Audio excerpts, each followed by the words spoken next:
आप सभी का स्वागत देवेंद्र क्लासेस यूट्यूब चैनल में। उम्मीद है कि आप मस्त होंगे, स्वस्थ होंगे। ठीक है, तो आज करंट अफेयर्स की जी क्लास है और करंट अफेयर्स की क्लास डेली आपको टॉप 10 क्वेश्चंस मेरे द्वारा आपको पढ़ाए जाएंगे। ये सारी क्लासों को आप प्लेलिस्ट में जाके देख सकते हैं और आने वाली एग्जाम के लिए खास तौर पर पुलिस के लिए या किसी भी एग्जाम के लिए नोट्स बना सकते हैं आप। ठीक है, टॉप 10 क्वेश्चन हैं जो आने वाले इसी 2023 के इन्हीं महीनों के है ना, मई के या अप्रैल के। तो वहां से मैंने आपके लिए सिलेक्टेड क्वेश्चंस ये लिए हैं। बिल्कुल आप इसे नोट्स भी नोट बना लें आप, है ना, और जब एग्जाम से बाहर चला जाए तब आप हमसे कहिएगा और कोई शक समस्या हो तो कमेंट बॉक्स के माध्यम से आप बता भी सकते हैं। ठीक है, तो देखिए पहला क्वेश्चन इसमें लिखा हुआ है मैंने, भारत का सबसे खुशहाल राज्य। एक रैंक आई है, भारत का सबसे खुशहाल राज्य कौन सा है। ठीक है, सरकार की तरफ से ये रिपोर्ट आती है। तो इसमें जो पहला स्थान मिला है वो किसे मिला है, मिजोरम का। और मिजोरम का है उत्तर पूर्वी भारत में स्थित है ना, उत्तर पूर्वी भारत में मिजोरम राज्य स्थित है जिसकी राजधानी आइजोल है। ठीक है, अगला पॉइंट दूसरा, ये पहला क्वेश्चन हो गया। ये टॉप 10 क्वेश्चन हैं जो डेली आपको मिलेंगे, है ना। नई संसद भवन का उद्घाटन होने जा रहा है भारत में। ये 28 मई 2023 को प्रधानमंत्री जी करेंगे। कौन करेंगे, प्रधानमंत्री भारत के। 28 मई 2023 को नई संसद भवन का उद्घाटन किया जाएगा।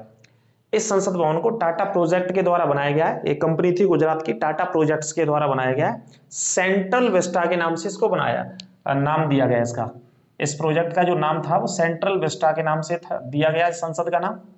और कौन सा प्रोजेक्ट था, टाटा प्रोजेक्ट्स जो बनाने वाला था। ठीक है, इस संसद के भीतर, लोकसभा के भीतर 888 सांसद बैठ सकते हैं और राज्यसभा में 384 सदस्यों को बैठने का स्थान इसमें रहेगा। ठीक है, ये दोनों पॉइंट भी नोट कर लें। 888 लोकसभा के सदस्य बैठ सकेंगे और राज्यसभा के 384 सदस्यों को बैठने के लिए इसमें एक पूरा डिजाइन किया गया है। प्रोजेक्ट 75 काफी इंपॉर्टेंट है। इसके तहत भारत में 6 पनडुब्बियों का निर्माण किया गया है। प्रोजेक्ट 75 के तहत कितनी पनडुब्बियों का निर्माण, 6 पनडुब्बियों का निर्माण किया गया है। और जो अंतिम और लास्ट की पनडुब्बी है वो कौन सी है, बागसीर, जो करंट में है, जो कई एग्जाम्स में पूछी गई है। बागसीर पनडुब्बी है जो अप्रैल 2022 में उसका पानी के अंदर डॉकयार्ड मझगांव बॉम्बे के अंदर जलावतरण किया गया, पानी के अंदर छोड़ी गई, नेवी में शामिल की गई। तो याद रखें ना, प्रोजेक्ट 75 के 6 पनडुब्बियों के निर्माण से और टोटल संख्या कितनी है, 6 पनडुब्बी। और पनडुब्बियों को कहां पे जलावतरण किया गया, तो जगह का नाम भी लिख सकते हैं आप, मझगांव। मझगांव डॉकयार्ड है ये, मझगांव डॉकयार्ड कहां पे, मुंबई में। ठीक है, लिख लेना ब्रैकेट में। अब देखिए 19 मई 2023 को 2000 रुपए के जो नोट है, सबसे बड़ा नोट है जो इंडिया में, जो आरबीआई के द्वारा छापा जाता है या निकाला जाता है, इस नोट को वापस लेने का निर्णय ले लिया है। 19 मई 2023 को 2000 रुपए के नोट को आरबीआई के द्वारा, कौन सी बैंक के द्वारा, RBI, reserve bank of India के द्वारा वापस लेने का निर्णय लिया गया। यानी कि 2000 रुपए के नोट अब लीगल टेंडर नहीं रहेंगे, कानूनी रूप से वैध नहीं रहेंगे, चलन से, मार्केट में चलन से बाहर हो जाएंगे या भारत की मार्केट से चलन से बाहर हो जाएंगे। इन्हें आरबीआई वापस अपने पास जमा करेगी।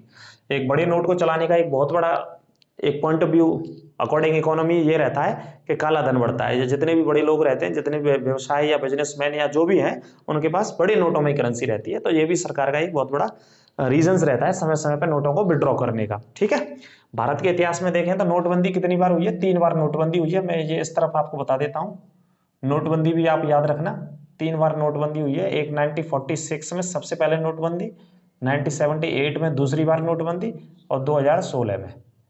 ये 3 बार नोटबंदी भारत के इतिहास में अभी तक हुई है ना। 8 नवंबर 2016 को ये नरेंद्र मोदी जी ने किया था, आपको याद ही होगा।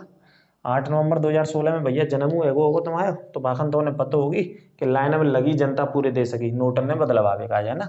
सबसे पहले भारत आजाद हुआ 1947, उससे 1 साल पहले हो गई थी अंग्रेजी शासनकाल में, और यहाँ 1978 में जनता पार्टी की सरकार थी।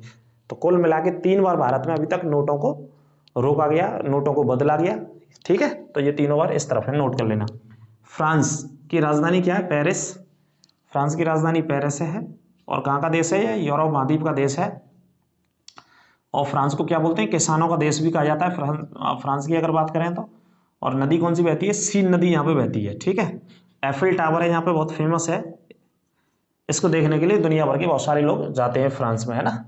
तो फ्रांस सरकार ने एक सर्वोच्च सम्मान, अपने देश का सर्वोच्च सम्मान, knight of the Legion, knight of the Legion, ये फ्रांस का सर्वोच्च सम्मान है। जैसे हमारे देश का भारत रत्न सर्वोच्च सम्मान है, इसी तरीके से फ्रांस का सर्वोच्च सम्मान नाइट ऑफ द लीजन है, नागरिक सर्वोच्च सम्मान है, जो लोगों को दिया जाता है। तो ये दिया गया है टाटा कंपनी के चेयरमैन, भारत के टाटा कंपनी के जो चेयरमैन है, हेड हैं, वो कौन है, देखिए ये है एन चंद्रशेखर।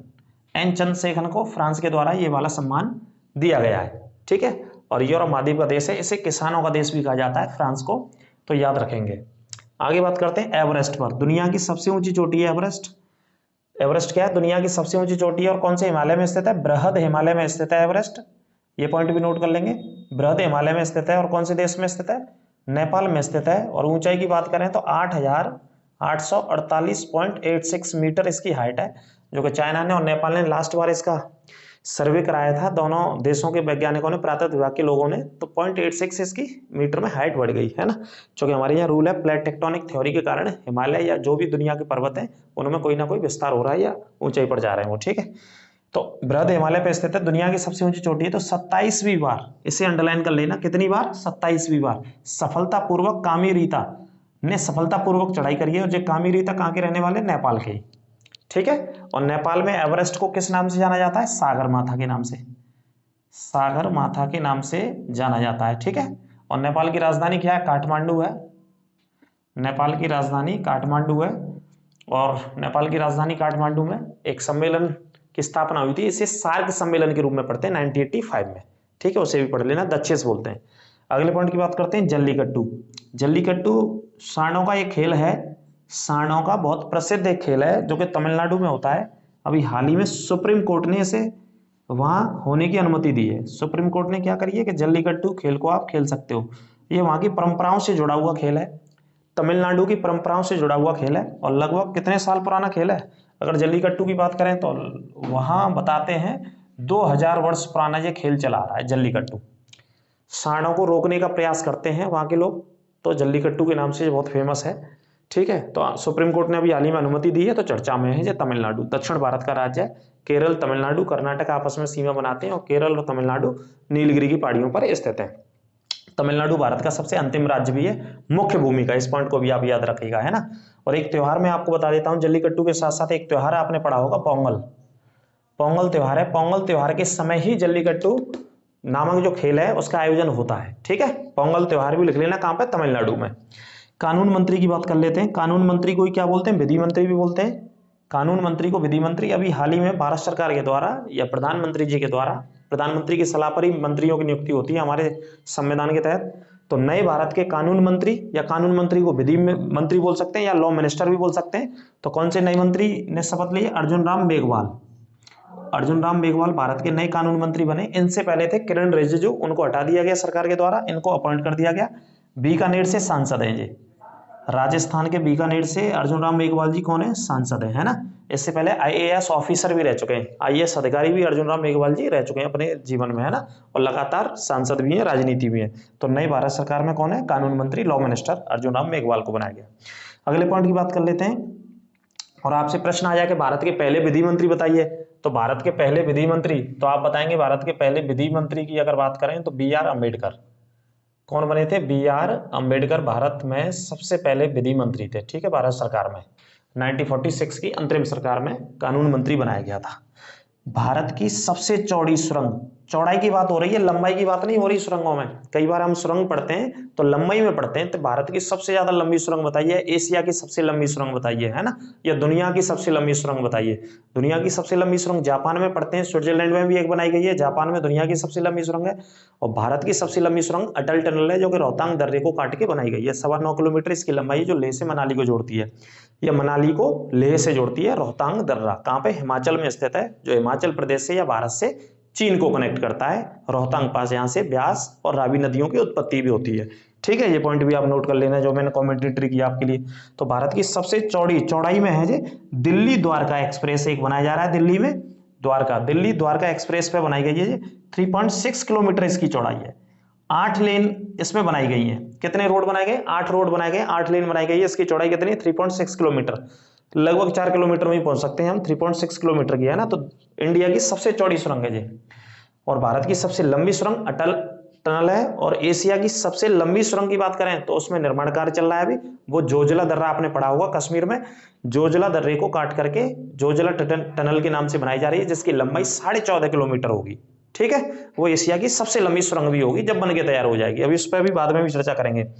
तो ये टॉप 10 क्वेश्चन मैं आपके सामने चर्चा कर रहा हूं। आप इस क्लास को बिल्कुल छोड़ने की कोई आवश्यकता नहीं है, आराम से नोट्स बना करके प्रत्येक दिन आपको टॉप 10 क्वेश्चन से आपको मिलेंगे, तो करंट अफेयर्स कहीं से भी आपको पढ़ने की आवश्यकता नहीं पड़ेगी। ठीक है, तो G7 का सम्मेलन जिसमें दुनिया के कितने देश शामिल है? 7 देश शामिल है। इस वजह से क्या बोलते हैं? G7 बोलते हैं। G7 की स्थापना की बात करें तो 1975 में हुआ इसका पहला सम्मेलन, या 1975 से शुरू होता है यह सम्मेलन। दुनिया की 7 इसमें बड़ी अर्थव्यवस्थाएं हैं। तो ये कहां पे हो रहा है? हिरोशिमा शहर में हो रहा है इसका सम्मेलन, जापान में हुआ है। हिरोशिमा कौन से शहर देश में पड़ता है? माफ कीजिए, जापान में। ठीक है, मई 19, 20, 21 को हुआ है ये। मई 19, 20, 21 को इस सम्मेलन का आयोजन हुआ है।